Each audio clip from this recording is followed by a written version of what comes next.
그래서 일단은 이제 불안에 그러면 왜 인지행동 치료냐, 이런 또 질문이 있을 수가 있거든요.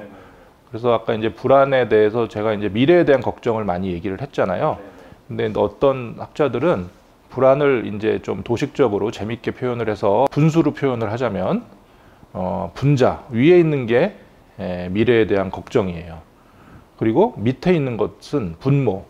분모는 내가 뭔가를 잘 처리할 수 있다는 자신감이에요. 그래서 사실 그 불안이라는 것은 자신감이 적고 걱정이 많으면 많이 불안한 거죠. 우리가 아까도 얘기했듯이 불안이라는 건 없을 수 없잖아요. 인간이라면 없을 수 없기 때문에 그럼 어떤 사람은 불안이 적으냐? 뭐 어떤 힘든 일이 있고 걱정될 일이 있더라도 내가 그거를 좀 잘 처리할 수 있다는 그런 자신감이 있고 그런 자신감이 걱정보다 세면 별로 안 불안하겠죠.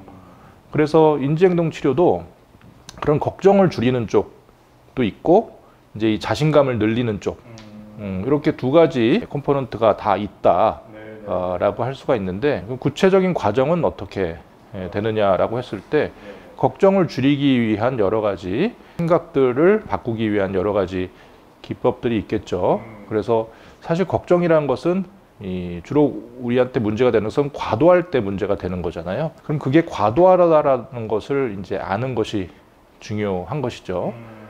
그래서 뭐 옛날에 뭐 기우라는 말이 있잖아요. 옛날 중국의 뭐 기나라의 어떤 사람이 하늘이 무너질까봐 걱정을 맨날 했다. 오늘도 굉장히 비가 많이 쏟아지고 있는데 갑자기 벼락이 나한테 떨어져서 내가 죽을 수도 있다. 이런 걱정도 불안을 유발하는 것이죠. 근데 그게 지금 확률이 얼마나 되겠습니까? 굉장히 확률이 적다는 거죠. 뭐 100만 분의 1쯤 될까요? 근데 그것을 한 100분의 1 정도 그럴 수 있다. 라고 이제 생각을 만약에 한다면 좀 더 많이 불안하겠죠. 이게 과도한 불안이라는 겁니다. 그래서 이제 과도한 걱정을 어떻게 현실적인 걱정으로 바꿀 수가 있을까? 현실적인 걱정은 우리가 문제 해결을 할 수가 있어요.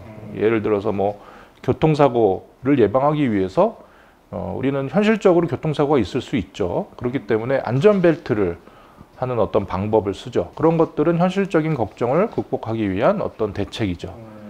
하지만 안전벨트를 했는데도 뭐 만약에 있을 수도 있는 그런 교통사고 이런 걸 항상 너무 과도하게 생각하고 있다면 안 되기 때문에 그런 과도한 생각을 현실적인 생각으로 조금 변화시킬 수 있는, 그래서 그걸 이제 인지수정기법, 인지변화기법 뭐 이렇게 얘기도 하는데 그런 과도한 걱정을 현실적으로 조금 변화시킬 수 있는 여러 가지 상담 기법들이다. 그게 이제 인지행동 치료다라고 보시면 되고, 또 행동치료적인 측면은 여러 가지 우리가 실제로 맞닥뜨려서 실험을 해본다든지 행동 실험을 해본다든지 하는 것들입니다. 예를 들어서 우리가 과도하게 걱정을 많이 한다 그랬잖아요.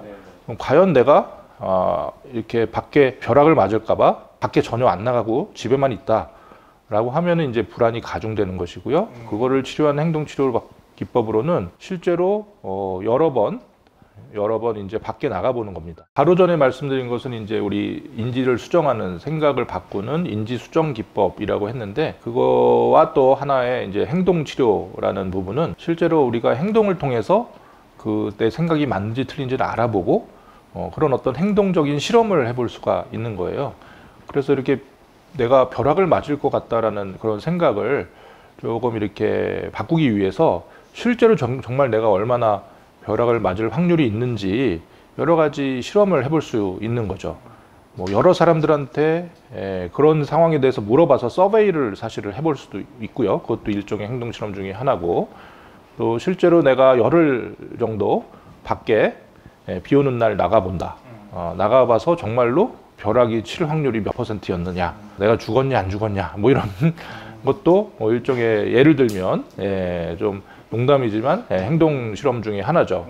그래서 그거는 사실 굉장히 창의력이 조금 필요할 수 있어요. 그 상황에 맞춰서 그 사람이 불안한 상황 이런 것을 자세히 알고 그것에 대해서 이제 창의적인 어떤 행동 기법들을 만들 수가 있는 거죠. 그런데 이제 인지행동 치료가 유명해진 이유는 그런 인지적인 기법과 행동적인 기법이 우리가 뭐 불안장애의 대표적인 이제 공황장애라든지 사회불안장애 이런 것은 굉장히 이제 상황이 여러 사람들한테 비슷하기 때문에 그 상황에 딱 맞는 그런 창의적인 기법들을 만들어내고 그것들을 임상 실험을 통해서 이렇게 적용을 해서 해봤더니 정말로 효과가 어느 정도 있었고 하는 많은 데이터들이 쌓이면서 인지행동 치료가 널리 퍼지고 유명해졌다 이렇게 볼 수 있겠습니다. 네, 네.